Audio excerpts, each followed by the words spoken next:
I want to say I was just beginning my kind of oil and gas career. I started out as an engineering tech for Occidental Petroleum, and it was kind of the go-to social or professional network for oil and gas professionals. It's kind of carried with me since. SPE is unique, I think, in that it joins professional internationally. The oil and gas business is international, and therefore your network should also be international. It's a really great kind of one-stop shop for your technical knowledge, as well as furthering yourself as a professional, particularly as a young woman in the oil and gas industry.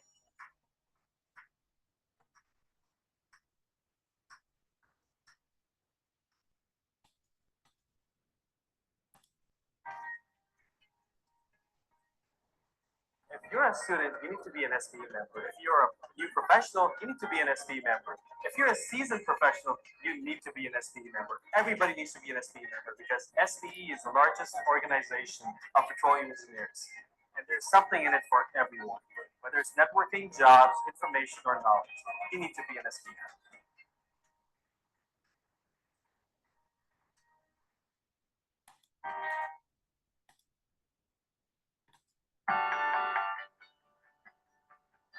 SPE for me is my second home.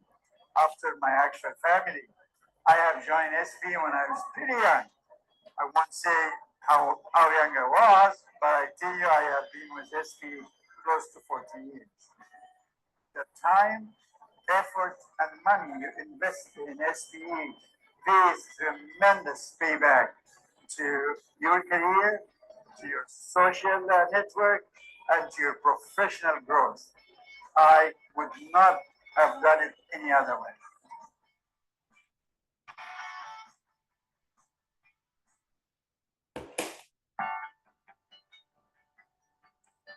SPE for me is my second home. After my actual family, I have joined SPE when I was pretty young.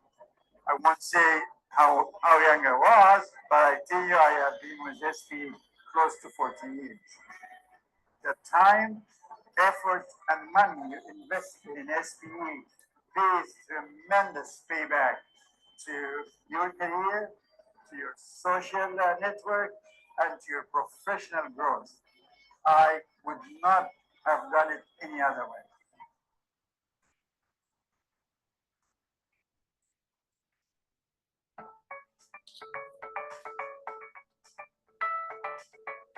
Value of joining SPE is to network. It's to find people in your own profession. We're really trying to put everything out there to give people as much of an education and then they can take that information back. But the only way you can do that is become a member. The value of the product you get for the cost of membership in SPE is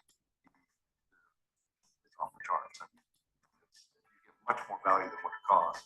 And SPE membership costs are so much lower than other professional societies, either equivalent size or larger, that it seems to be a no-brainer. It's a really great way to network and meet new people, not only people that are your age, but also some of the older people who have a lot more experience, and you get to learn so many different kinds of technical disciplines and just become a lot more well aware of all the different aspects of the industry. And so, for example, we have a lot of mentorship programs and a lot of different other training camps you can attend to become more technically disciplined, as well as kind of give back to society as a whole. I think SPE is a great organization for a lot of engineers to join, only because it really expands your knowledge. And so it's a great way to not only learn something different, but also be involved and be more able to network properly and really make some great contacts in this industry. If you work in the oil industry, for me, you have to join the SPE. There's no other society that have the various disciplines involved in the oil industry under one umbrella. So the SPE is the natural home for anyone involved in the oil industry. Despite the fact that we've got social media, we've got Twitter, we've got websites and all that kind of stuff, I think that being a member of the SPE allows people to connect at a very human level. There are meetings, there are things like this, and you can be connected online, but nothing actually beats meeting people face to face.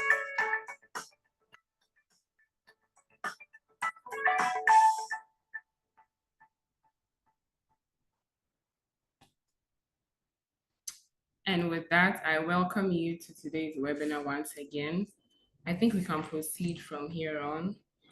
If you are not a member of SPE, I would entreat you to join. If you're a member, I'd entreat you to make the most of your membership. And if you haven't renewed your membership, please do so to enjoy the membership, the benefits being a member offers. So I'll move right on to it. Key things for us to note in order for this webinar to be successful. First of all, please mute your microphone unless you are called to speak, and you can raise your hand button just in case you want to say something. And every comment and question and contribution can be made in the chat box so that we can have a swift and successful webinar. So I'll take you through the presentation of the webinar. We're going to have an open address by the Young Professionals Committee, an address by the Students Liaison Officer, introduction of the speaker, presentation by the keynote speaker. We'll have a question and answer section. So during the presentation of the keynote speaker, if you have questions, please do jot them down. We'll take them after, and then we'll take our closing remarks by the program's lead young professional section. And we'll also take announcements for our upcoming events. So without wasting much time, I'd like us to take our opening address by the Young Professionals Committee, Duron Inchi.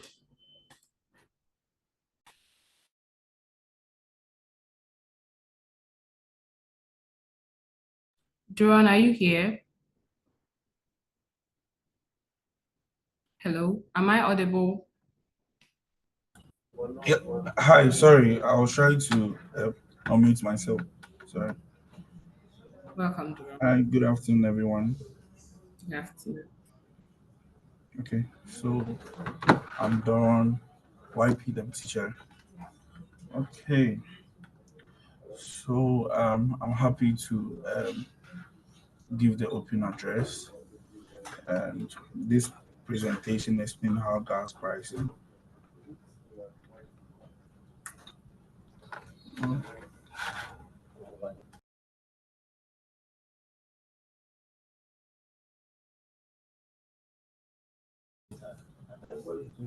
Hello, sorry. Hello. Hello, we're here. Okay, sorry. So this presentation explains how gas price are determined, covering the journey from extraction to delivery and the impact of global events and also demand change. My my lecturer, my teacher, Honorable Sly Sylvester Enemy Kuju, Commercial Operation Manager at Ghana Gas Limited, the company, will share his expertise on managing gas supply, demand, and regulatory alignment. Okay. His insight will provide clarity on the key factors shaping gas pricing. So on this note, I will hand over to the co-host to take over from here. Thank you. Thank you, Duron. So next, we have an address by the Students Liaison Officer, Mr. Panini. Mr. Panini, are you here?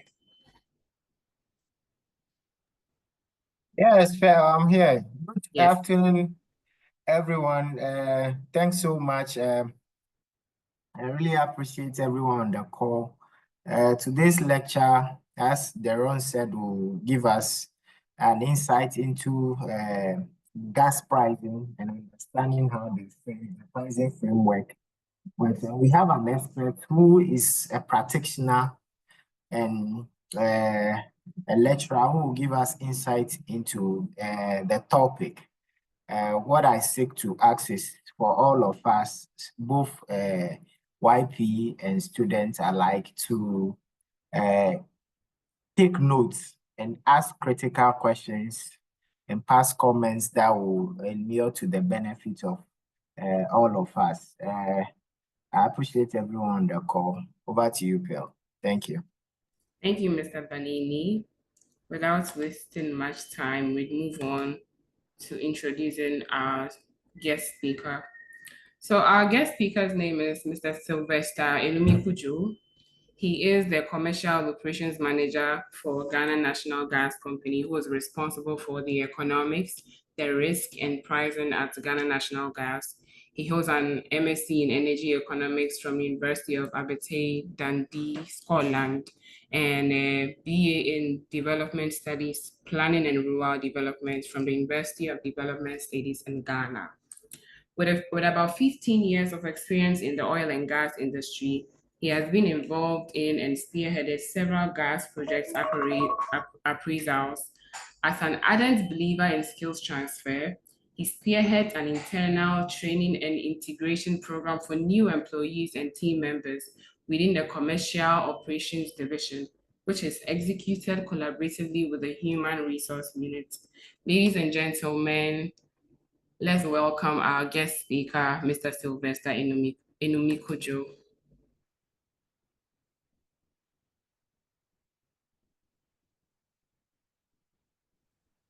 All right.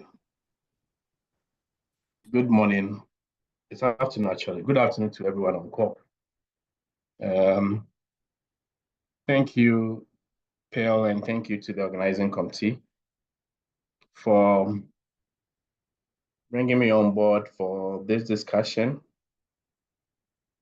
It's always a privilege to be in the midst of professionals and colleagues to discuss issues relating to the energy market or the energy industry. Ghana's energy market is still developing, and therefore, the more we try to build a critical mass of a human resource base, the better for our Ghanaian economy. At the end of the day, skills transfer, knowledge transfer cannot be, if you like, regulated by only policy. If you require the IOCs, even the NOCs to employ a certain amount of indigenous or local Ghanaians within the space, and there's no skills available for people to be onboarded, policy alone will not be able to facilitate such transfer. And the oil and gas industry is as good as it can be if indigenous Ghanaians are able to take hold of the critical spaces. So it's important, and I want to thank the organizers for putting this together. Mine is to facilitate the discussion today. My expectation is that at the end of the discussion, we will be able to share some industry perspectives and then take feedback and questions from the participants so that at the end of the day, the Ghanaian oil and gas industry will be the better for it. I'm going to share my screen. Let me know when you can see from your end, Pearl. All right. Can anyone confirm if you can see my screen? Yes, please. You can see your screen. Fantastic. Great. So like you said, we are going to discuss the element of gas pricing. Then in doing that, we want to understand the gas pricing framework. To do this,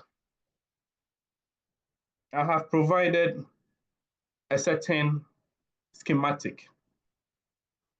Can anyone describe what you see in the graph or the schematic you see being displayed? What can you see and what do you make of that schematic? You see we have CP1 all the way to CP5. What can you see? So Pearl, you check the notification or the hand raising prompts. If anyone has raised his or her hand, kindly call the person to give a view on what they see and what they make of the schematic on display. Yes, please. Anybody to try? There is no wrong answer or right answer. So, anybody? All right.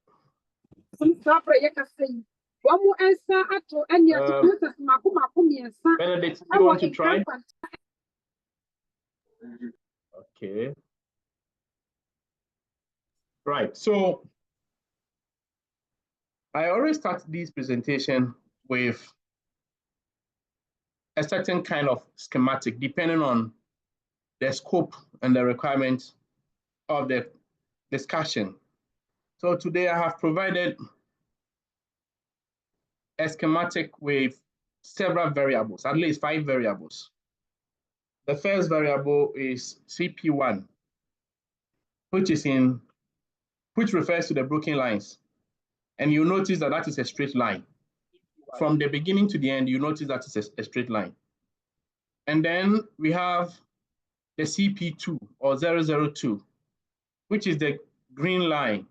And you notice that that has a certain zigzag, if you like. It starts with a very straight line in vertical form. Then it meanders with horizontal line. The third stage with another vertical line. Then it terminates at the very last end with a vertical line pointing to the top. Then we have the CP3, which tee off from the CP2 at a certain point and then crosses the CP2 on the right, getting to the tail end of the chart. Then we have the CP4. The CP4 refers to a zigzag or the undulating orange lines. And then we have the CP5, which starts from, if you like, a demand end. It gets to a certain level around the CP2, drops heavily with a trough, and then starts to peak again. And you notice that this time around, the peak was a bit sustained, and then it drops again. This diagram indicates what pricing works or what pricing is in a gas market. Pricing has various behavioral patterns. And therefore, understanding pricing is fundamental and key for industry or business development. What you see here is that different pricing options can be applied within the industry. However,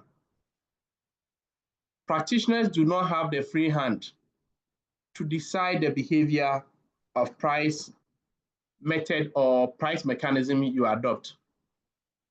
So if you're a practitioner, what you do is that you decide on a certain metrics, but once you decide and it goes into your contract, if you do not do it right, you will not be able to predict the behavior of the price option you've gone for. And therefore, pricing is very imperative in decision making. And it also underscores the importance of this exercise you are doing. I must say that I intend to blend high-level industry experience with certain fundamentals. So for colleagues who have been in the industry for quite some time now, when you get to where you are looking at definitions and then the baseline, you will not get bored. You want to do a blend of high level and then fundamental basic principles so that at the end of the day, each participant will get a bit of the whole presentation. So to do this, you will be traversing this line. From the conceptualization, you look at the value chain. You also look at the gas commodities and the market structure. Then we can spend some time on the pricing mechanism itself. Of course, it's not supposed to be a monologue.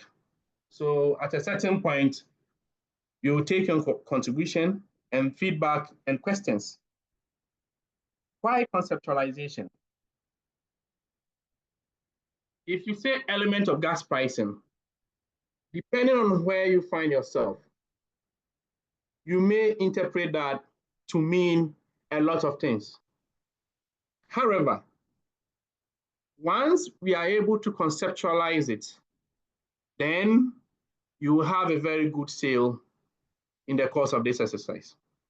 So here, when you're looking at the element of gas pricing, we will be looking at the factors that underpins gas pricing, the factors that underpins gas pricing, whether it is the gas commodity itself or the facilitating infrastructure that serves as enabling factors for delivery of gas. You'll be looking at the factors that inform all those segments or parts of the market. And in doing this, we say that several factors underpin gas pricing. One of these key factors has to do with the input factors. So input factors are key because if you ask our mothers who are traders, they will tell you they will only sell based on how much they get it and the cost they incurred in bringing the particular commodity into the delivery point. So sometimes you see TV3 or any of our media houses going to the market and they will say that, look, our prices are high or our prices are low or stable because of certain factors. Those are the elements that underpin pricing. It's only unfortunate that in Ghana, the stickiness of our pricing regime, especially within the real sector, is one that always moves in a certain positive direction and hardly comes down. So it appears in Ghana, we have only a linear way of pricing. If it's going up, up, up, up, it hardly comes down. I'm sure in another time you can look at it. But for gas markets, there are several factors that goes into it. And those are the necessary ingredients or elements that determines the price you pay within the gas market. Of course, aside the input, which has to do with endogenous variables, we also have externalities and policy inhibitions. What that means is that the element of pricing, aside the direct cost associated with the commodity and its associated transportation processes or movement processes, there are external factors, particular policy that inhibit or restrict the free hand when it comes to determining gas pricing. So policy and regulatory forbearance are also part of the elements that underpins our pricing. So by the time you get to the delivered gas price, all these variables, as mentioned, would have found an expression in the mechanisms or measures that delivers the final price. And you'll be taking them one by one in the course of this discussion. Now, even though the discussion is heavy focus on pricing and pricing framework, pricing and pricing framework do not exist in isolation. And one of the key things we need to pay attention has to do with the infrastructure within a gas market. So the schematic you see here shows Ghana's infrastructure. The base of the infrastructure is the FPSOs. The FPSOs. And the blue meandering line you see there is trying to depict how the sea is. So you see that the FPSO in Ghana are based offshore. In other places, you can have certain platforms that are onshore. But once you are looking at SPSO, you are looking at the sea. And in our particular case, it sits offshore. Aside that, we also have the car power ship, which is docked at the Tekendi Naval Base or the Takoradi Harbor. Also sits offshore. But in this particular case, unlike the FPSO, that serves as the base for extracting or exploring the natural gas. In this particular case, the barge or the car power ship is a recipient of gas. Once the gas is done or is extracted, it is exported on this FPSO to the gas processing plant. And you will notice that apart from the gas process, that's the red line going to the GPP, there's also another FPSO known as Ejekin Kufuor, that's the Sankofa FPSO. That FPSO has on board a processing capacity. So in the case of the gas from Sankofa or the OCTP, it is processed and then shipped or transported to a receiving facility known as the Sanzule ORF. That's the onshore receiving facility.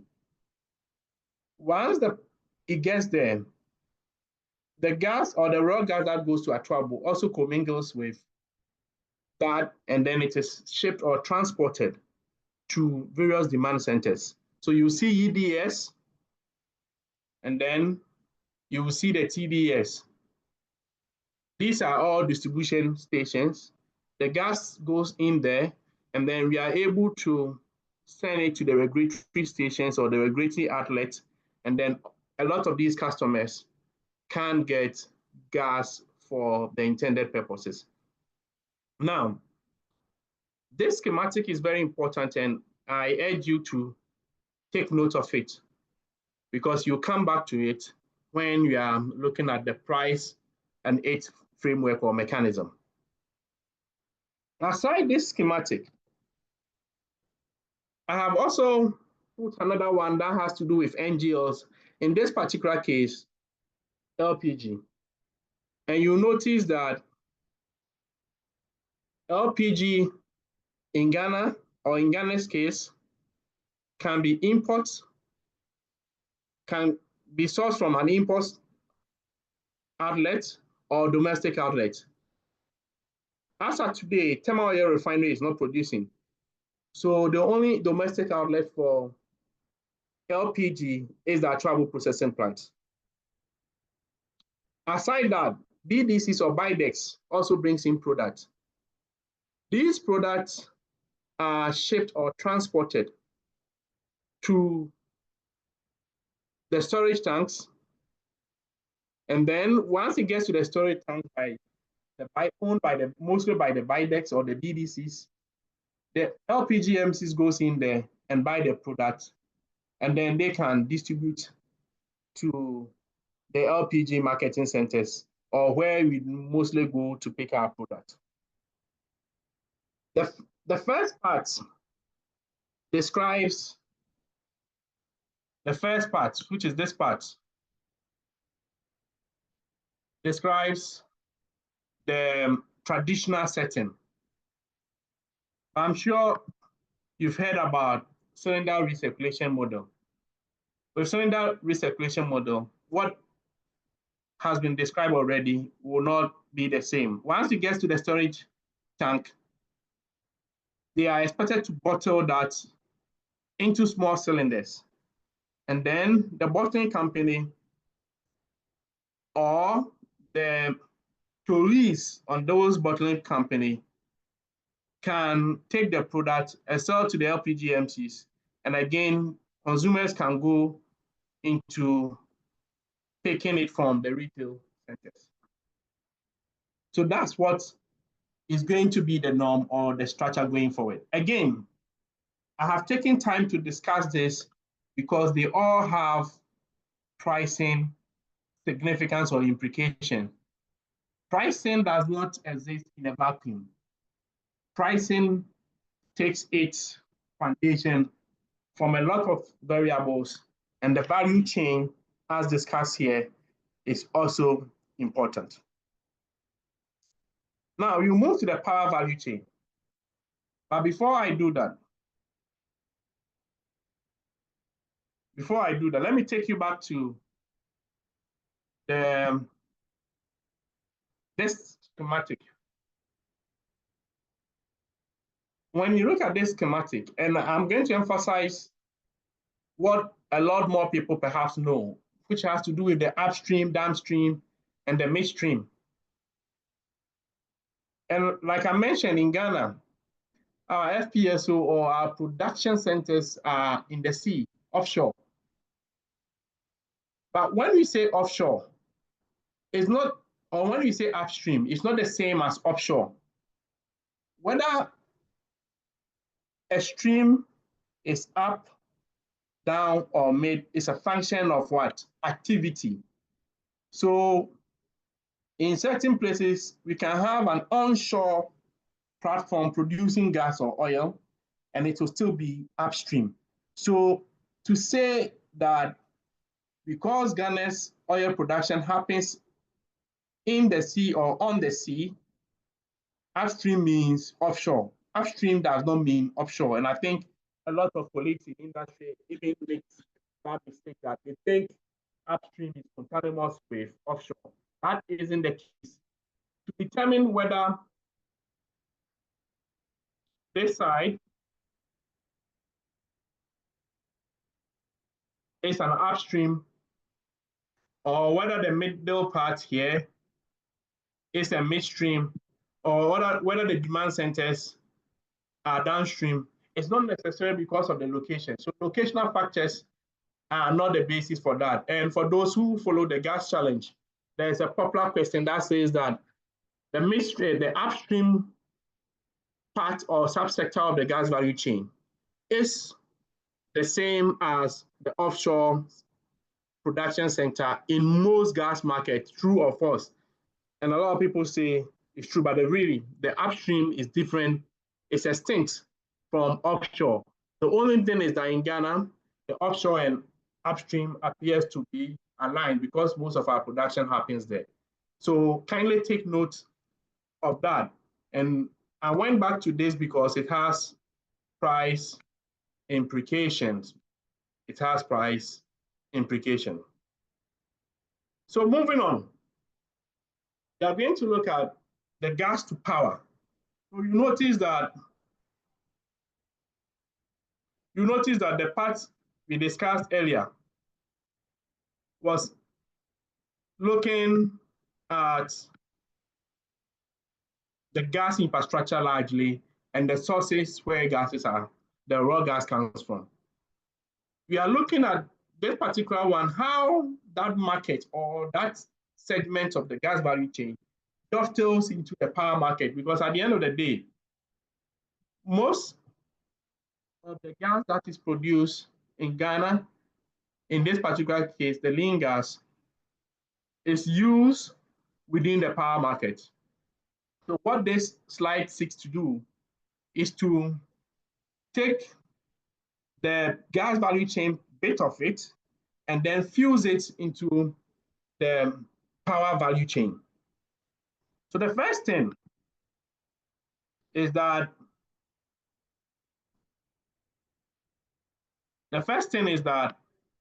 you received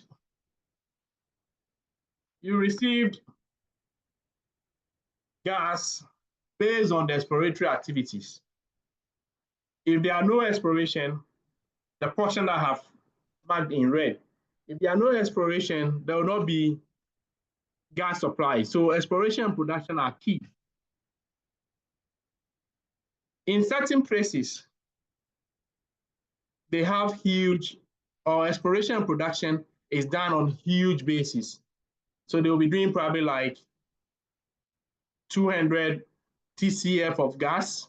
But in Ghana, you do not have much though, but at least it's able to support domestic production and electricity generation. So exploration and production is key. Aside exploration and production, another important thing we need to take note of is the gas processing and transportation. So once there's a discovery, once the gas is treated, it goes through an export system, through an offshore pipeline, then it gets to the processing plant. So, like I said, sometimes the processing plant will be on board the FPSOs. Once it gets to the processing plant, conditioning is done, and then the gas is taken, that's the natural gas, in this particular case, the lean gas, is extricated or separated from the other hydrocarbons in the form of LPG, condensate, and the likes. The lean gas is what goes into the power market. So it moves from this side and then goes into the power market. So the power market starts from here. The first point is that once it goes into the power or the thermal plant, they will do their process. And once that process leads to electricity generation, it is evacuated at the substation. Once it's evacuated at the substation, it goes into the grid. In this particular case, Gridco manages that in the case of Ghana. And then Gridco, so Gridco is a transporter. What they do is that if you have power you want to evacuate or wheel from one point to the other, Gridco will provide the transportation services. They will take it from, let's say, ACMA in the Lemberland district and move it all the way from ACMA to, let's say, Bolgatanga. Then once it gets to Bolgatanga, it goes through the transformers, and then ECG comes in or Netco comes in.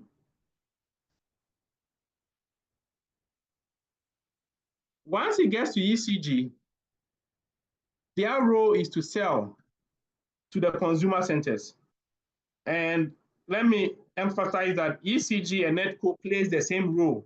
They are all distributors, power distributors, except that ECG has a certain zone, which is the southern part of Ghana, and the Netco supplies to the northern part of Ghana.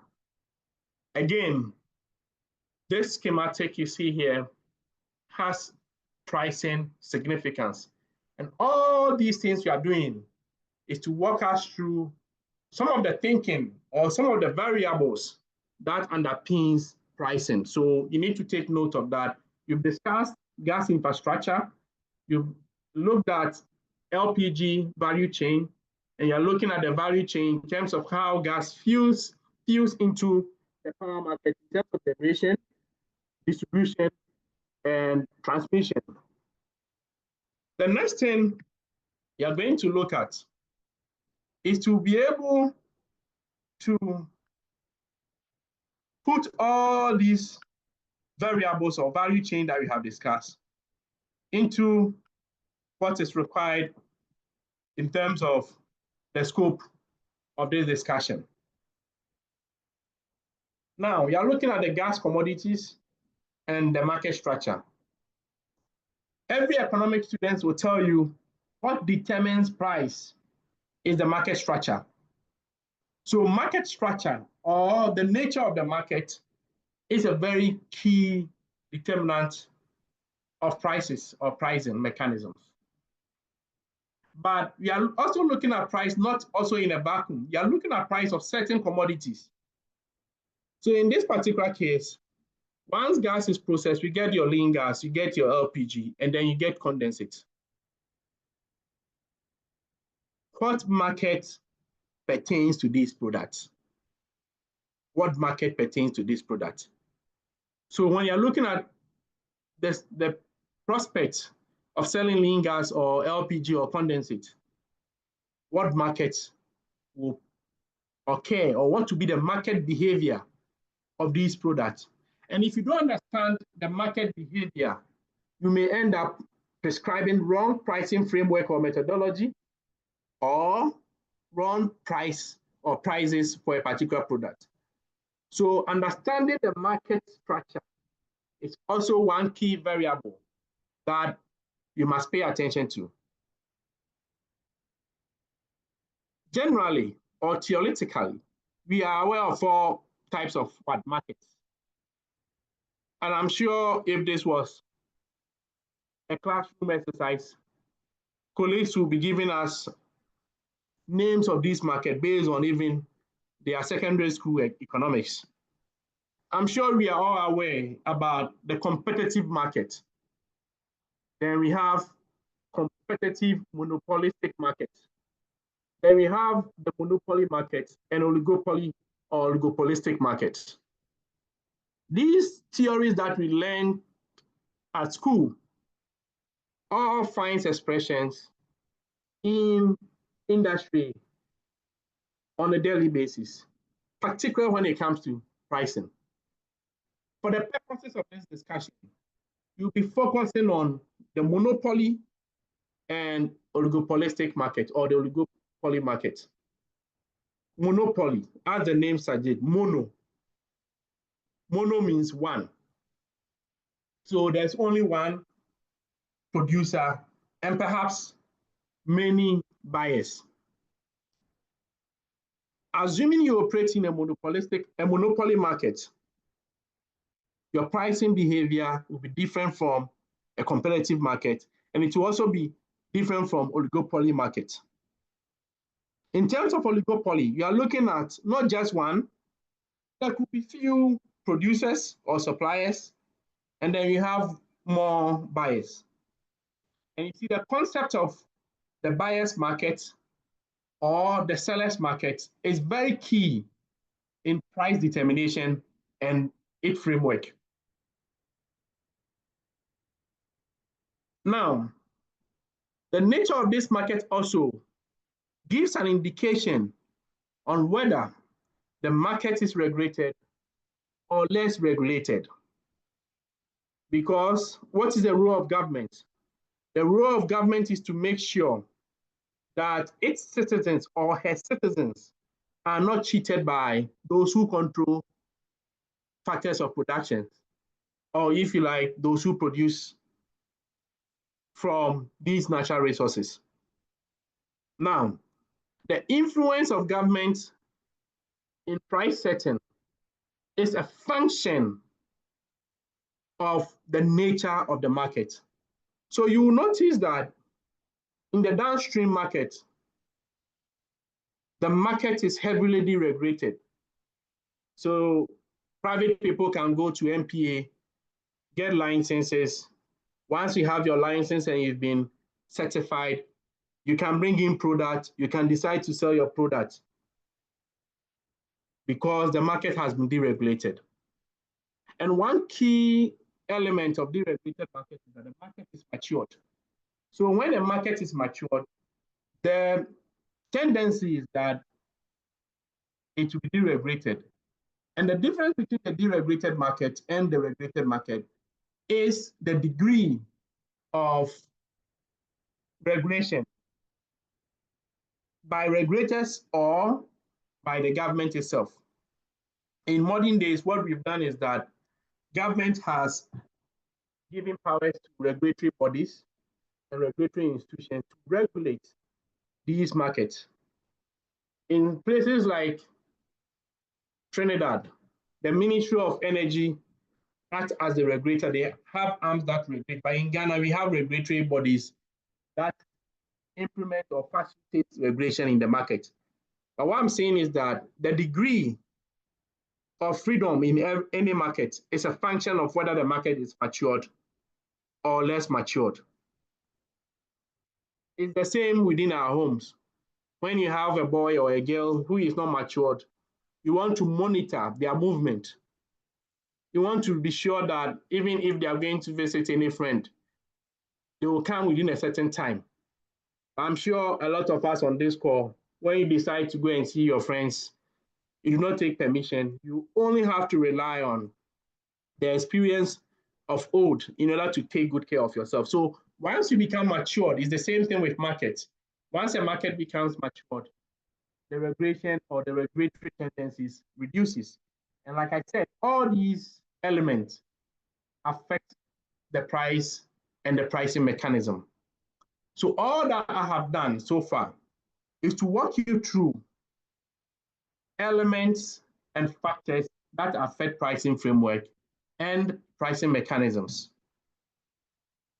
The next one we are looking at is the pricing framework itself. But remember, before you are able to understand the pricing framework, all those factors we have discussed are what you need to have at the back of your mind to be able to decide right when it comes to even the framework. So here, the first point is that gas pricing framework is predicated on the elements. And I'm sure you remember the input factors, the market structure, the externality and policy inhibition, etc. And again, of course, you remember the value chain analysis that we just did. All these are part and parcel of the pricing framework. Now, in Ghana, the gas pricing framework or the gas pricing manifests in three forms. We look at the raw gas commodity price. Then we also look at the derivative product price. And when I say derivative, I'm referring to LPG or condensate. And then you look at the service tariff. Recall that I said, when power is produced, it is evacuated onto the grid lines in order for it to be transported to a distribution center, then ECG evacuates. In the case of the gas market, when the gas is discovered, appraised, developed, and then produced, you will have to evacuate it to a processing facility, whether it is onshore or onshore processing facility. Once it is processed, you have to transport the gas to the demand centers. And all those will fall under the services. And then the commodity itself falls under the commodity. Different methodologies will have to be applied. You'll notice that even the market structure differs, even the position or the location on the value chain also differs. And therefore, you cannot have a single pricing framework or methodology for all of them. That will be erroneous.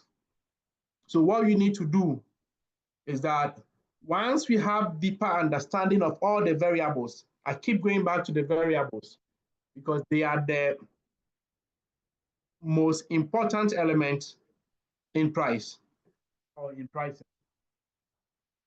Now, the methodology ranges from a rigid methodology and more flexible methodology. So to have a flexible methodology or a rigid methodology is a function, again, of the variables that are of immense importance in arriving at your prices. So as you will see subsequently, some pricing methodology will have some rigidity and some will also be based on a free market elements. The first thing is to discuss NGL pricing mechanism. Now, broadly, we have three approaches when it comes to NGL's pricing. We have the fixed-based pricing methodology. We have the user-based or the network pricing methodology. And we have the market-based pricing methodology. Once again, the choice of option is influenced by the factors or the variables we have already discussed. Now, what is a fixed-based price mechanism? What is a fixed-based price mechanism? And I'll go back to the first chart you saw.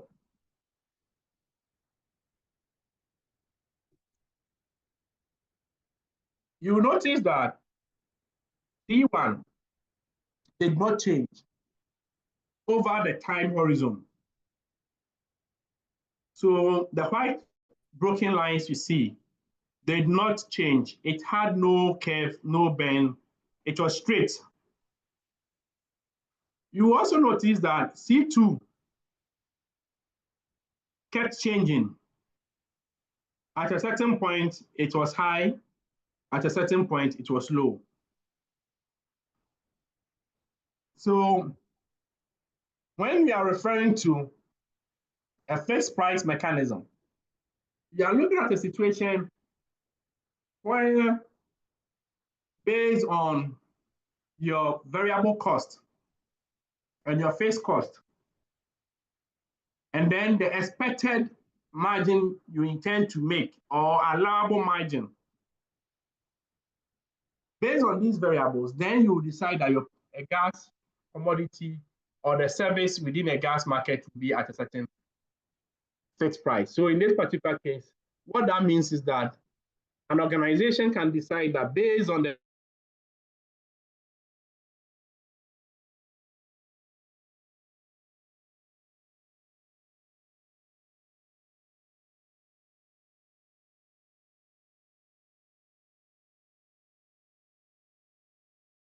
once you have your variable cost, you are also going to look at your fixed cost. And then you look at, let's say, the commodity, assuming there's a commodity cost. Then what is the expected margin? So this one is a straightforward one. Assuming your fixed cost is, let's say, 100 million, or in terms of per unit is, let's say, $200 per MT. And your variable cost, your total variable cost, which is the AVC, then you multiply by the quantity.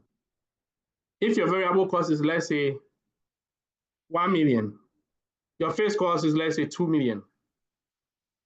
But in terms of unit, let's assume that your variable cost is $100 per MT. Your fixed cost is 200 per MT. And then your other cost is, let's say, an additional 100 per MT. So you have 100 plus 200 plus another 100, you get your 400. Let's say you intend to make a profit margin of 30. Then you add that 30 to the 400. And over a contract period, your price will be fixed at 430. Now, what is the weakness of a fixed price? And as you can see from the chart, I go back to this chart, you notice that the price did not change. So in instances where prices were really high, so let's say the broken line is 430, and the C2 or C4 at 8 very crescendo, the highest point, let's assume that is 800. What that means is that when prices move from 430 to 800, you will not be able to optimize your revenue. But the reverse is also true, that given that a producer is a risk averse and he does not want to experience the volatility as you will see on the first chart, they want to hedge against those. So without going for a hedging instrument, they decide to go with a fixed price. Once it's a fixed price, then what will happen is that when prices are low, as you see again in the first chart, you notice the price has moved from 430 to a very low end. And let's assume that this is at 100. But because the price is fixed, it did not change from 430 to the 100. So that's also an advantage when you have a fixed price. But I tell you, experience has shown that the consumer is very sensitive or is very mature to the extent that, yes, if you have a fixed price of 430 and prices drop to, let's say, 100, and because the contractual obligation restrict them to 430, they will reduce their demand unless there's a rigid take or pay regime that does not provide avenue for any change. Other than that, yes, they will recognize that they have a contract with you to buy at 430, but they will not buy. So again, because of the consumer behavior, in times when prices are low, a fixed price mechanism can also suffer. So this equation, forgive me, I'm terrible with my curves. I'll try again. Hopefully this time I'll get it. Anyway, this is better. So this equation, it provides sustainable, or it provides fixed price, which is not susceptible to price volatility. So there's kind of guaranteed revenue. However, the downside is that you are unable to take advantage or optimize when the market is providing higher prices. Another downside is that even though it can provide certain guaranteed revenue, when prices are low, the consumer or the buyer may reduce its demand and therefore affect the revenue that is purportedly guaranteed. The only thing is that, yes, you can have a contract mechanism or clause that ensures that people will not just reduce their demand on the basis of price. And in most cases, that's what is done. Now we move to user-based price or netback price. And here we are focusing on the second equation.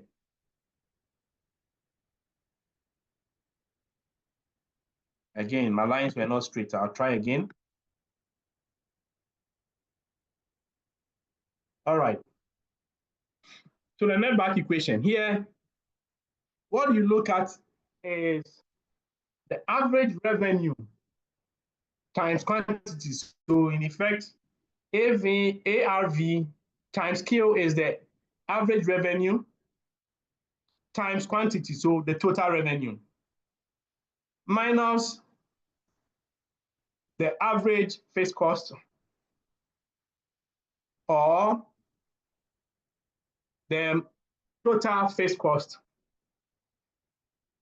and then the expected margin. Sometimes in industry, the expected margin or the allowable margin caters for the variable cost in there. So that's the equation you're going to operate with. But philosophically, netback pricing is applied when you do not have a very clear understanding of what option you should use. So when you're not very clear about what option you should use, whether you should use fixed price or you should use market-based price, then you may want to consider netback. And what netback does is it enables you to determine a price of a commodity.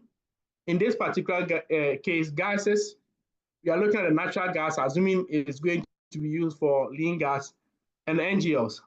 When you do not have a very clear method that falls within the fixed pricing mechanism or the market-based mechanism, you want to rely on the netback. And the netback simply means that you are going to determine the price of the commodity. In this particular case, let's say LPG. You are going to determine the price of LPG based on what the LPG will be used for. So if the LPG will be used for, let's say, power generation or domestic purposes, you only price your LPG based on that market. Now, let's see how it works. I have a very simple model that I want to open to explain in a bit more detail. So let me know when you can see that.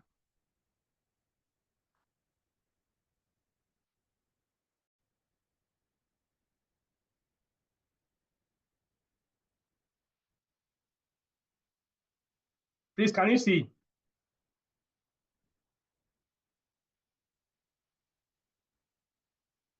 Okay, you are still seeing the old. Let me stop sharing and I'll open that.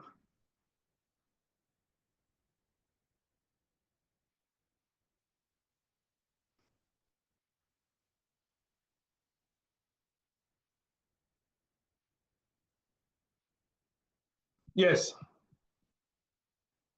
So this is a simple model to explain the netback pricing concept. Remember, I said this methodology is applied when you do not have a market reference price that you can use, or you don't also intend to use a fixed base price. And when it comes to netback, the first point or the first principle is that you should look at the market or the use of the commodity. And here our commodity is what? LPG.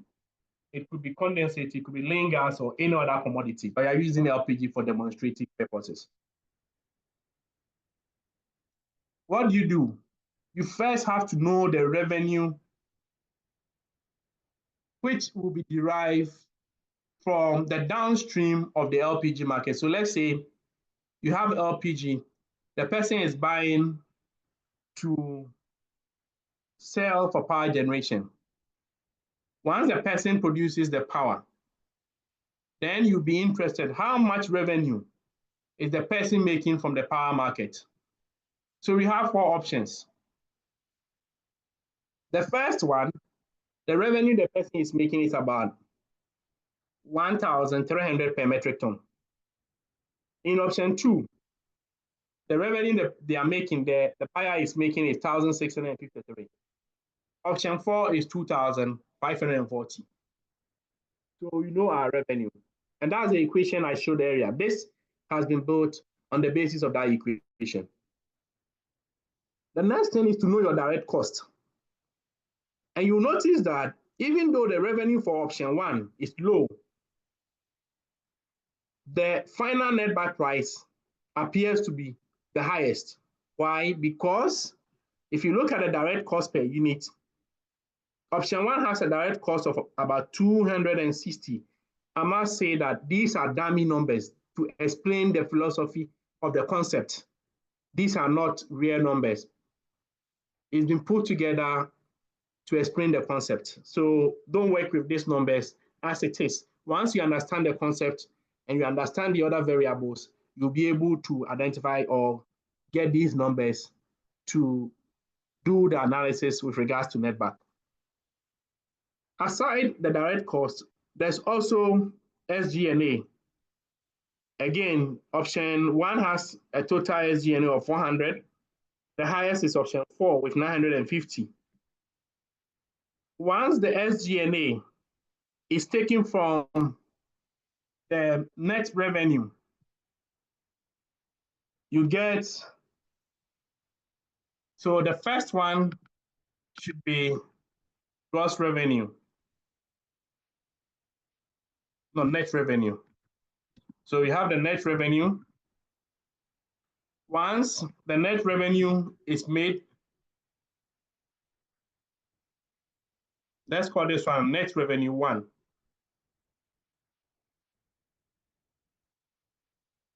Now, SG&A is also another cost. You take it out and you get your net revenue two with no tax. So we are assuming that there's no tax in this market.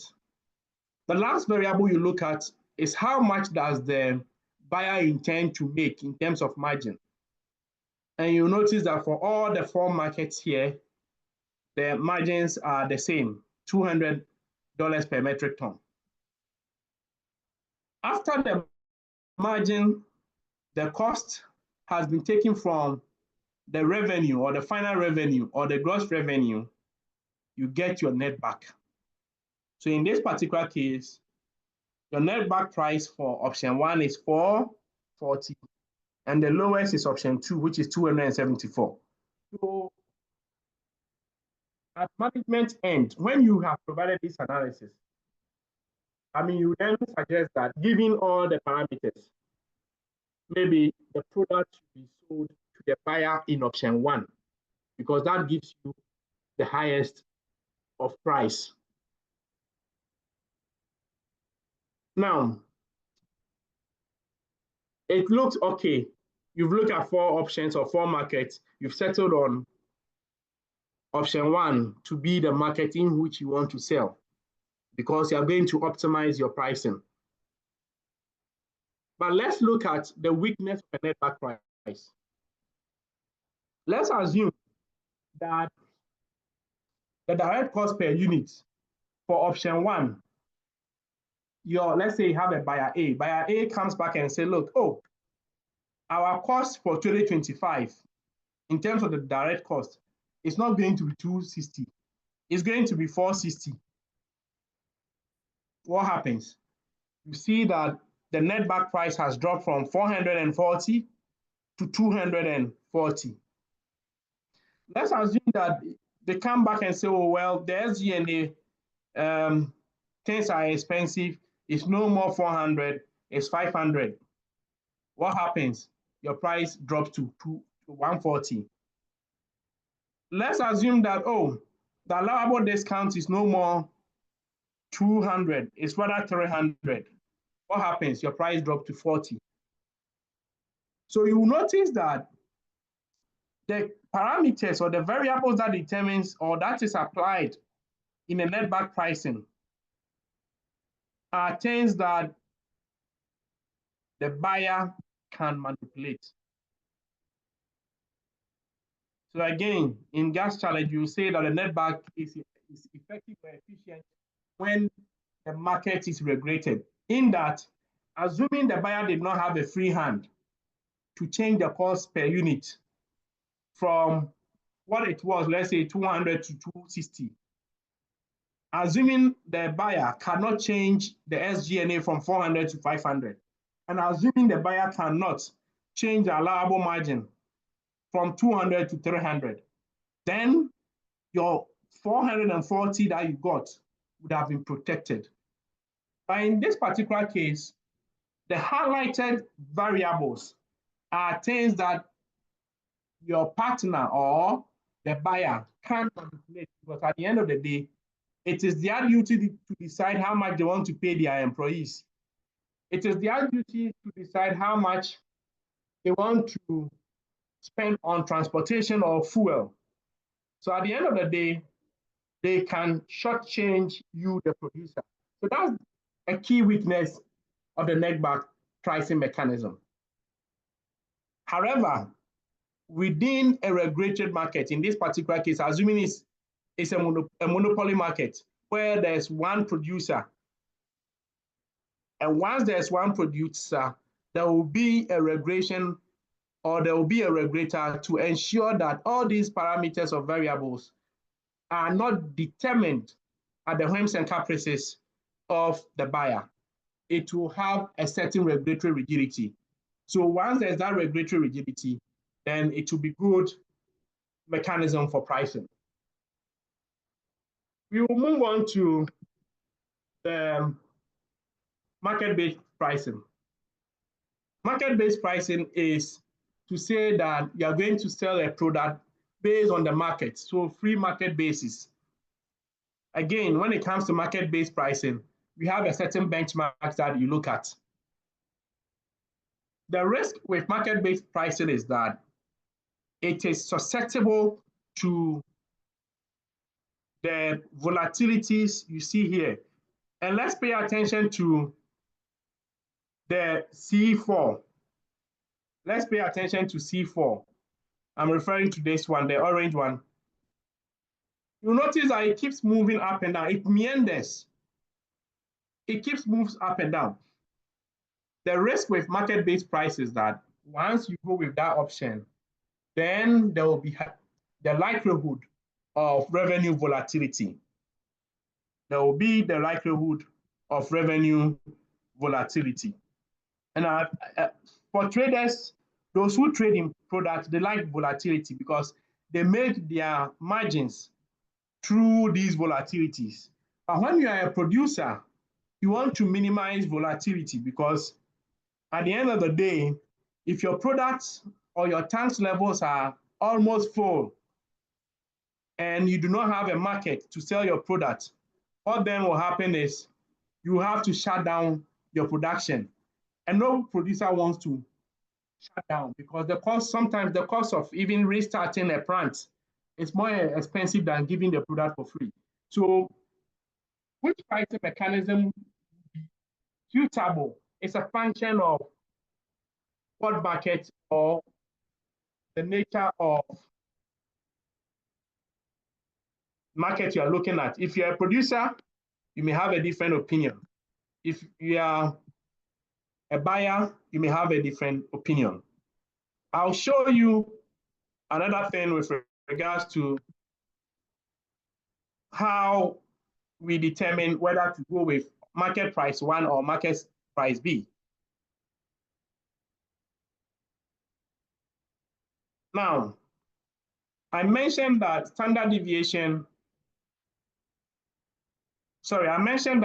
price volatility is key when you are discussing market mechanism. Price volatility. So when you are a producer, you want to reduce the tendency or the likelihood of price volatility for the reasons that I mentioned earlier. Now, what do? I said the market-based price, we have several indices, or is based on what reference price, or is based on the movement of price in the market. What that means is that you need to determine which reference price, and we have several of them. We have Argos, we have Platts, even within Argos, we have propane, we have butane, we have Mont Belvieu. So when you're a practitioner, what you do is that you need to suggest or recommend the mechanism or a reference that is not exposed to huge volatilities. Like I mentioned earlier, when you are a trader, you may want to go for an option that exposes your organization to huge volatilities, because at the end of the day, you make your margin based on those volatilities. So what do? I'm sure a lot of us can remember standard deviation. So what you do is that you apply these techniques, variance and standard deviation, in order to decide which method you'll be comfortable with, depending on your risk appetite. And again, depending on whether you're a producer or a trader. If you are a trader, you may end up going for an option that has a wide variability. So what you do is that after you've done all these analysis, you're interested in these numbers. I've highlighted that in yellow. So you notice option 1, which is Argos butane. Option 2 is Argos propane. Option 3 is Mont Belvieu. After you've done all these extrapolations, then you have to make a decision. Do I go with option 2, option 3, or option 1? Like I said, it depends on the option. It depends on your risk appetite. But from a producer's point of view, you may not want to expose yourself to a variability of about 237, which means that the wideness or the spread between the mean price over a period is wide compared to 42 or compared to the 4.27. Maybe if you get a producer who is really risk averse, that they don't want to see anything like risk at all, they don't want to see anything like volatility at all, they may settle for the Mont Belvieu because they know that one, they will not be susceptible to periodic price hikes and price declines. So these are some of the analysis that underpins the market-based pricing in order to arrive at the proprietiness or the more suitable or appropriate pricing mechanism. Again, it's a function of your risk appetite. So these are the 3 methods that we have when it comes to the liquids or the NGLs. You look at all these, and then you make a decision. Look at this chart. You noticed that with the fixed price was almost stable at $300, no issue. But the average price for the market-based option was $339, almost $340.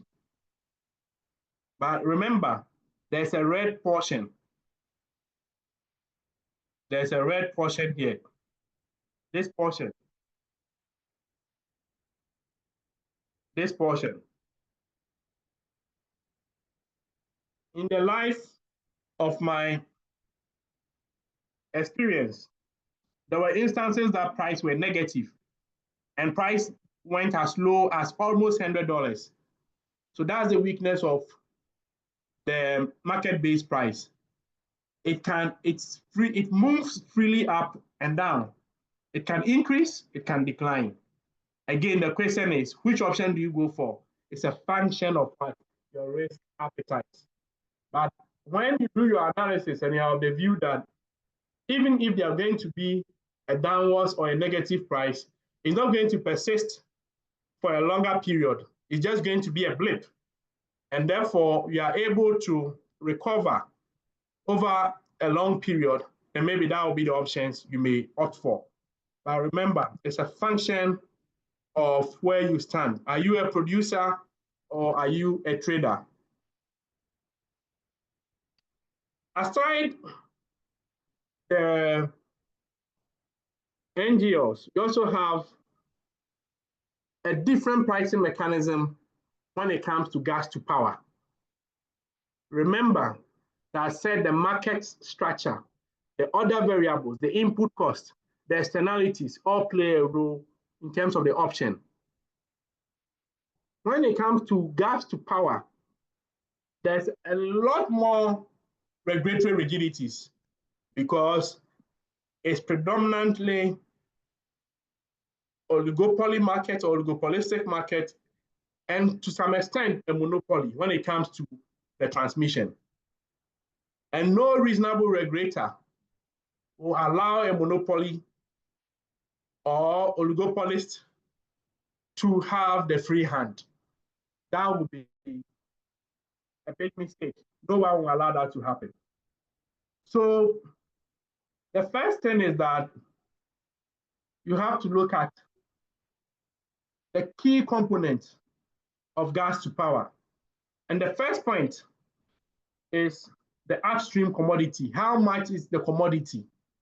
How much is the commodity? And then the next one has to do with the services, because the makeup of gas to power is in two folds. The first one is the commodity, and the second part is the services. And you will notice that I said, when you produce, you have to transport, you have to process. So those are the services. But the commodity price itself is also key in the price build-up. Given that it's a monopoly, there's national policy that guides its pricing. In this particular case, we have the national gas pricing policy. And these are the key features. The first one is that it should be gas that is commercialized, or the gas reserve must be commercialized. So there's a decision that when we have gas discovered, we want to commercialize it. That's the first direction the policy gives us, that gas resource must be commercialized. And in doing that, they intend that there will be security of supply. Security of supply. Because you don't want a situation where you get gas for let's say 2 years, and after 2 years, the gas is no more. And remember that gas is not infinite. It's a finite resource, so it finishes. So you want to sustain it in a manner that there will be security of supply. And then government does not intend to incur Government does not intend to incur subsidies.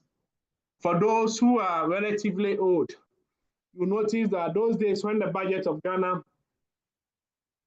was read or was being read, when it was presented to Parliament, a lot more people were interested in how much subsidies were going to be provided for a certain commodities.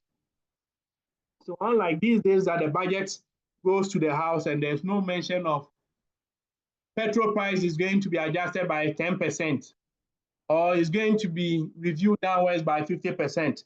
Government intends to take that 50% as subsidy and they will pay, and they will never pay.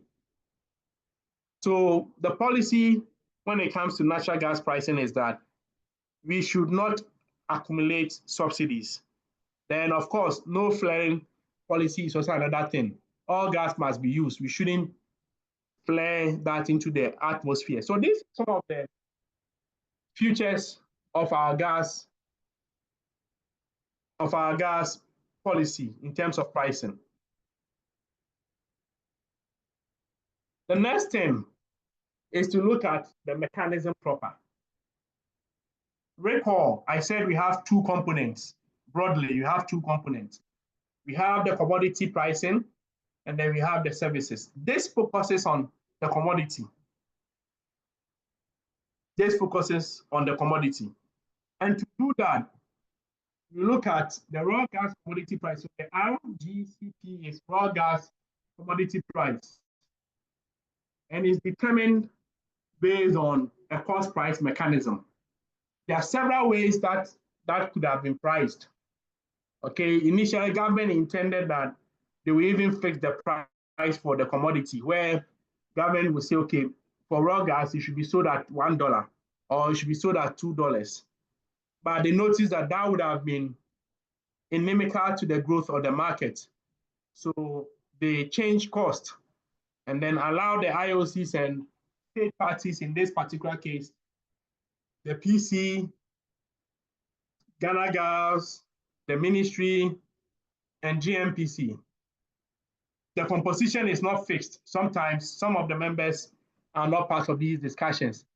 But we have moved from a policy intention of having one fixed price for upstream commodity price to now a flexible regime where the IOCs, the international oil companies, and their partners or parties under the supervision of the ministry work to determine the price for the raw gas commodity. And it is based on the cost of exploration. So it's a summation of E. The E is exploration, the A is appraisal, and the P is the production. And then there's rate of return or allowable margin. That one they need to negotiate, or based on the source of capital, they negotiate with government, and then they get a certain allowable margin. And once you have the cost component, you will then divide it by the expected output from the field. In Ghana, most of our fields are, if you like, partial fields. They are not massive. In Mozambique, one well is giving you about 200 TCF. In Ghana, I'm not too sure any of our well can even give you 10 TCF. So it's another area that we need to work at, so that at least once you get huge volumes, then you expect that prices will come down. And what we have now, the volumes in the wells are not massive, so it ends up increasing or escalating the price. Aside these two variables, that's the cost and then the output, price escalation, you know that the CD always depreciates against the dollar. And these guys are foreign investors, so they need to protect themselves against currency depreciation. Most of them are paid in, some of them are paid in USD, some of them are also paid in cedis. So the escalation factor will also be a function of how they intend to increase production or how they intend to reduce cost. So for instance, maybe the production is static over a time horizon, but cost will definitely increase. So what do? The escalation factor is supposed to help you to adjust or readjust the cost of the product so that they do not make losses. These are some of the examples of costs that they pay or that goes into the price determination. Of course, the leasing cost, regulatory fee, administrative cost, interest payment, and all that.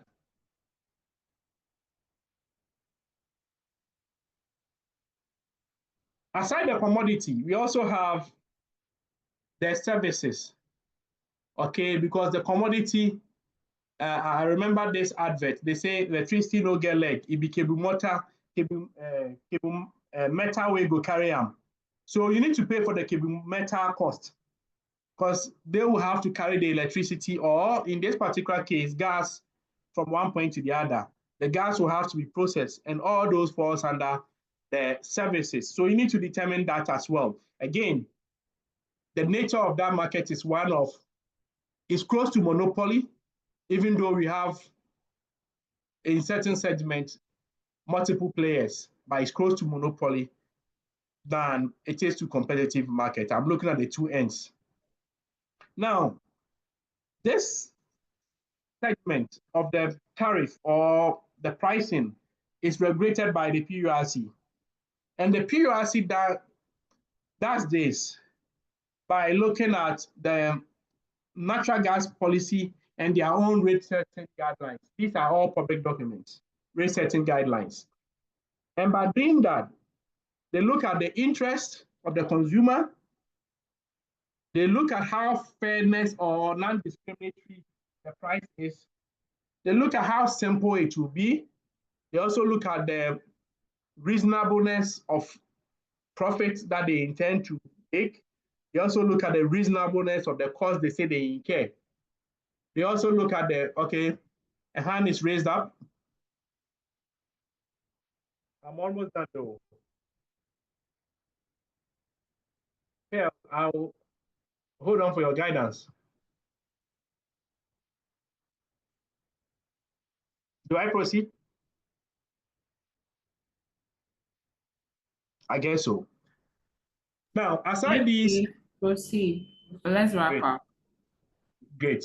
Aside these principles that goes into the tariff, we have several ways or several types of tariffs that we can look at.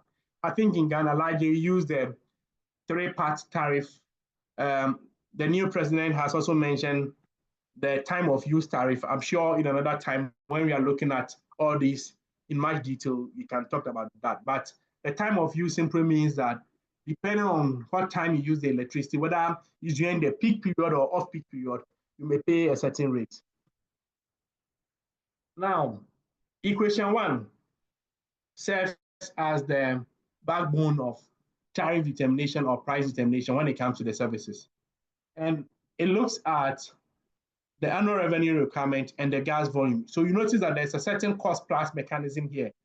So largely when it comes to the services and the commodity price, cost plus mechanism is predominantly applied in Ghana. So you look at the return on asset base, depreciation, operational expenditure, corporate income tax, and all that. Now, again, I put this together for all of us to at least understand what goes into it. Let's see.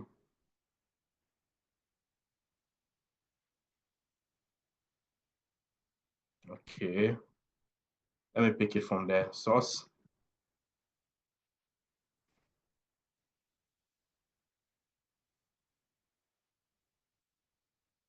I hope you can see.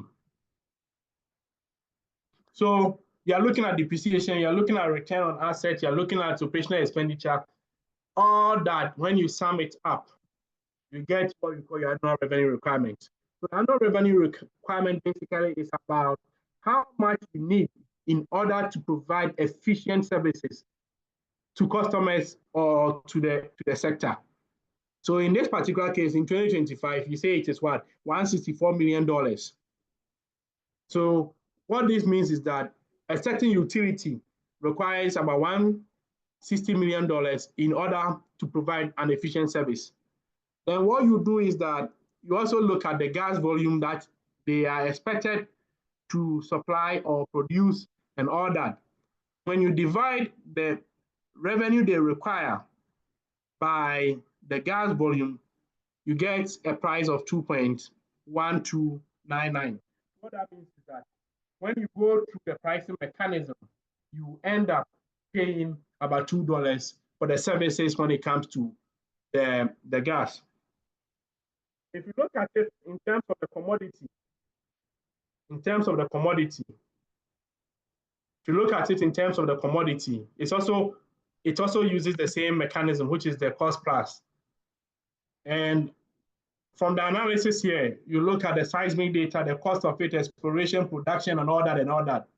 When all these costs are factored into the model, and then the expected gas volume is also determined, the cost of the commodity will be about $2.3. So what that means is that for a gas to be delivered from the commodity end, it goes through processing and all that, you're looking at about 4. So we have 2.1 plus 2.1 plus the commodity. So effectively, the delivered price will be about 4.36. But remember, these are dummy numbers, so you cannot use these numbers for any projection. You can't use it for any projection. These are dummy numbers. The next thing we have to look at, whilst I wrap up, will be the sources of gas. So you notice that in Ghana, we get gas from Jubilee and 10, and I've termed that as Jubilee and Atuabu because it goes through the Atuabu processing plant before it gets to the market. Then we also have the OCTP gas. Then we get Nigerian gas from WAPI or N-gas. Then there is effort to bring in LNG. Assuming all these four sources are supplying to our market, these 4 sources will have different prices, different heating values, different volumes in terms of the MMSCAP they are giving out. However, the policy requires that there must be a uniform price across every part of Ghana. So the question is, who will take the most expensive one among them, which in this particular case will be LNG, or who will take the most affordable or the cheaper one among them? Because of different heating values, because of different prices, individual prices, I mean, because of different volumes that they are supplying, what you do is that you have to find a way to make sure the uniform price is achieved. And that led to the birth of the weighted average cost of gas. That's the WACOG. I'm sure a lot of you know about the WACOG. What is the WACOG? The WACOG is supposed to harmonize all gas prices from the various supply sources, given their distinct heating value and quantity supply. So once you do all that, you need to harmonize it so that there will be uniform price at the demand centers or the usage or the customer end, so that a customer in Takoradi will not pay different from a customer in Bolgatanga, assuming they are using it for the same purposes. Because one of the principles under the rate setting guideline is that there must be uniformity. The WACOG looks at the commodity, it looks at the gathering, it looks at the processing transmission, and then the services and regulatory fee. So these are the components of the WACOG. Aside the WACOG, we also have the industrial development tariff, which is consistent with the PURC rate setting guidelines or the pricing policy, which says that there must be a special tariff for economic development, and the industrial development tariff fall within that category. Let me quickly show you how the WACOG is done. Have a simple version. And colleagues, what I've done is to be able to simplify all these philosophies, all these principles. But when you are doing it on a daily basis, you will not make certain assumptions in terms of, let's say, I'm assuming a WACOG of 8, I'm assuming a WACC of this, I'm assuming an interest payment of this. These are subject to rigorous negotiation from time to time. Unlike what I'm doing now. Now, what I've used is that I'm using dummies and I'm using fixed numbers. But in practice, these are subject to rigorous negotiation. And sometimes you have to look at series of data in order to take a decision point. What is WACOP? So you notice that we are getting gas from Jubilee, 10, Sankofa and N-Gas. In terms of volume, Jubilee is giving you 120, 10 is giving you 0, Sankofa is giving you 245, N-Gas is giving you 16. And you notice that in terms of their heating value, they are also not the same. So given that, and in terms of price also, you notice that Jubilee is 2.9. The others have different prices.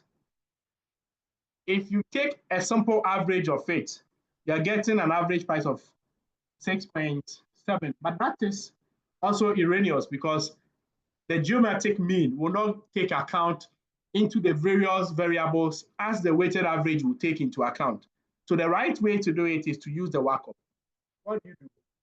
You make sure the various fields take into account, or in arriving at the WACOP, you take into account the individual volumes, the individual heating values, and then you can take a function of, or a fraction based on the total.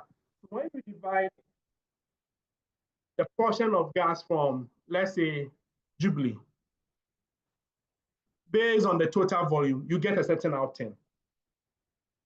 At the end of the day, you get a weighted average price of 6.36 as compared to a simple average price of 6.7. The weakness of the simple average is what I mentioned earlier on. It does not take into account the contribution by each supply sources. In terms of revenue, you'll notice that whether you use the weighted, which is the WACOP, or the unweighted, you are most likely supposed to get the same revenue outcome. So I believe once all these dynamics are factored into the analysis, you arrived at the right pricing mechanism. So in a nutshell, contracts is also key. All the elements you have discussed in terms of the pricing framework, pricing option, will terminate into contracts, because contracts is what will implement or will enable us to be able to implement all the pricing options that we have discussed. And there are several of them. At this note, or on that note, I'll hold on for questions. Other than that, my job, I guess, is done. Thank you very much. And over to you, Pearl. Hi, thank you very, very much for such a detailed lecture.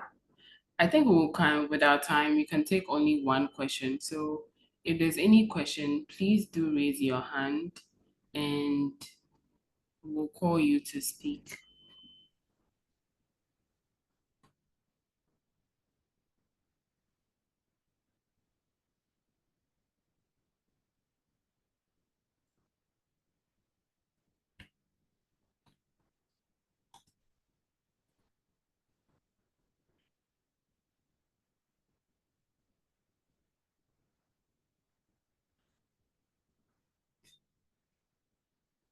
Please do drop your questions in the chat box. Thank you.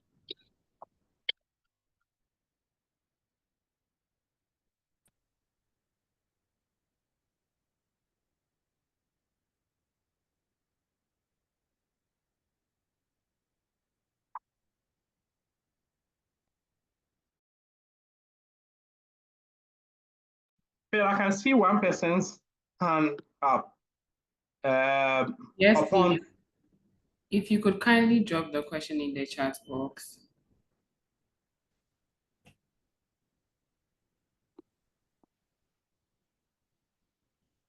Oh, they are supposed to drop in the chat box. They're not supposed to ask. By unmuting. Yes, please. Okay.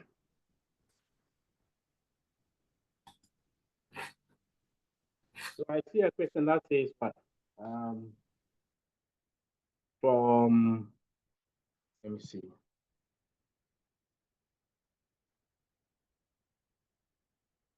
Oh, there's a question here that says, how can you determine the price of flared gas? Yeah, so when it comes to flared gas, you are looking at opportunity cost. So let's say you are flaring 20 million scarf. That 20 million scarf means being flared means that you do not have the opportunity to make economic value of it. So what is that opportunity cost? So in principle, what we are looking at is the opportunity cost. So you have to look at it that assuming the gas was used for something economical, what would have been the outcome? And if that outcome is, let's say, $6 million, then the cost of that flare gas is $6 million. Aside from that, if the cost of flaring itself, in terms of the infrastructure you require to flare, is, let's say, $1 million, then the net position when it comes to the flare gas will be about $7 million. So it doesn't come with a number, but it's an opportunity cost analysis. So based on what the outcomes will be, then you can determine the price or the cost of the flare gas. Thank you. Thank you, Sylvester. There are a couple more questions. I think we can take just one more and we have to end here. This one says, will net back pricing provide substantial relief for consumers if applied in gas pricing? The answer is no, because at the end of the day, the variables will be determined by a certain parties, which is not the consumer. But if there's a regulatory rigidity where those variables will not be determined by the free hand of the seller, then it will be good for the consumer. Then someone is also asking, how do you determine the operational margin? Usually it's based on the cost and it's also based on regulatory negotiation. If it's between two parties, then it's determined by the negotiation. So you make your case that you think we need a margin of X, then the person will show you that, no, I think a margin of Y or X minus 20 will work. And based on that, you make a determination. All right, thank you, Sylvester. I think that's as far as we can come with the questions. If you have further questions, please do well to Sylvester, I hope they can reach out to you on LinkedIn. Yes, they can. And aside from that, Doron, Yao, Sapon are part of my team. So you can also reach out to them and then they will be able to help as well or get those questions to us to provide further answers. Thank you. All right, thank you very much. So we'll take our closing remarks.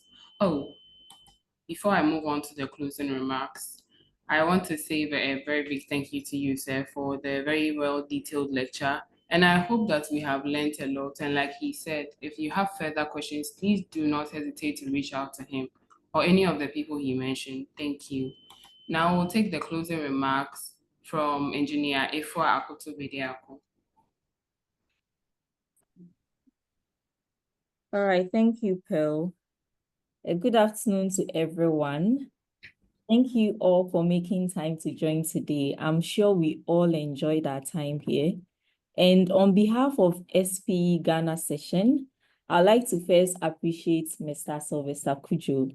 Thank you so much, sir, for honoring our invitation and being a speaker, allowing us to have a share of your years of experience.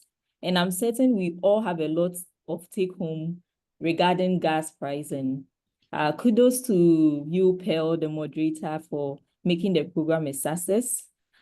We don't take your time for granted at all. The audience for joining in, for making time, even though we have a little bit gone beyond what we expected, but we thank you so much for still being with us till the end. And I'll urge everyone to still keep in touch with SPE platforms. Check our WhatsApp group for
Hello, am I audible? Yeah, I can hear you. Yes, Pearl, we can hear you. Thank you. I think we lost Ifwa. We proceed with the announcement now. Hello, Pearl. Yes, please. Are you here? Hello. Yes, Ifwa, I can hear you. Oh, sorry about that. It was my internet. Okay. So I'm basically done speaking, but we would also like to acknowledge the presence of the section chair, that's Engineer Derek, the SPE section chair. So if you kindly give us some few words before we leave. I was going to hide in the background and then listen to all you do an amazing job, but then you caught me there. So yeah, that's good. No, Celeste, that was a brilliant presentation. Thank you very much. I really enjoyed it. I was really hooked up to it. I was looking at the formulas and it was all looking like back to school again. It was pretty nice. And we really appreciate you taking the time out to take us through this. We really, really do appreciate it. We'll call upon you again in the future for other stuff. And then for the students and then for the professionals that have questions, they'll reach out to you on that. For everyone that joins, thank you very much. We always love to have you on because this is for you. That's why we do it. And we want to share knowledge as much as possible across the different functions we have in the industry for all of us so that we all know what we are dealing with and what we are working with. So it's easier. That maybe, who knows, one day in the future, you want to switch careers based on one of these sections. You could go like, oh, wow, I actually like this side of the business. And then you could go in there. And that's why we do it. We do it for you guys. So I really appreciate everyone coming on board. And thank you guys for organizing this. And this was really good. For the moderator, good job, Pearl. Pearl is one of my own, so I'm really proud of it today. Good job, everyone. Thank you.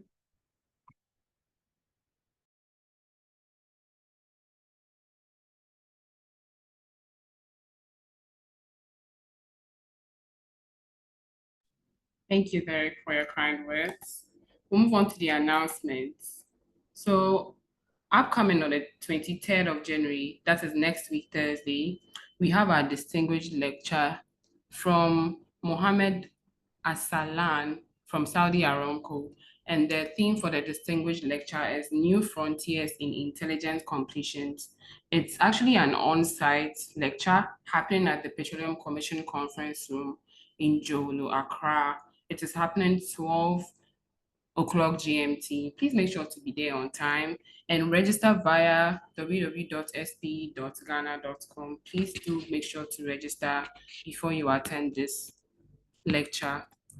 Up next, we have our Career Guidance and Committee Assurance Committee presenting us with the episode 6 of Energy Buzz. And the topic for this episode is Profit versus Planet, Balancing Profitability and Sustainability. Our speaker will be Miss Christabel Ofuriata, and our host would be Miss Joycelyn Adum Atakra Pomwa. Last but not the least, we have our SPE IRM technical section webinar titled Leveraging Tracers for Well Optimization and Reservoir Management. And they are going to discuss strategies and real-world applications. It's an online webinar happening this Tuesday, the 21st of January, 10 a.m. CDT, 8 p.m. GST. So I think you'd have to find your time. Our time is GMT, so you have to find your time and make time to join. I don't think this requires any registration. It's a webinar on Teams. So I'm sure as the date gets closer, the link will be shared so that you can join. Pardon me?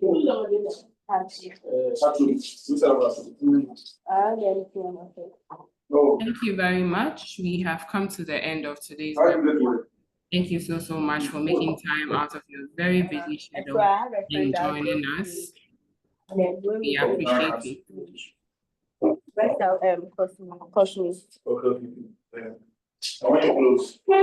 have a friend that drove me also again.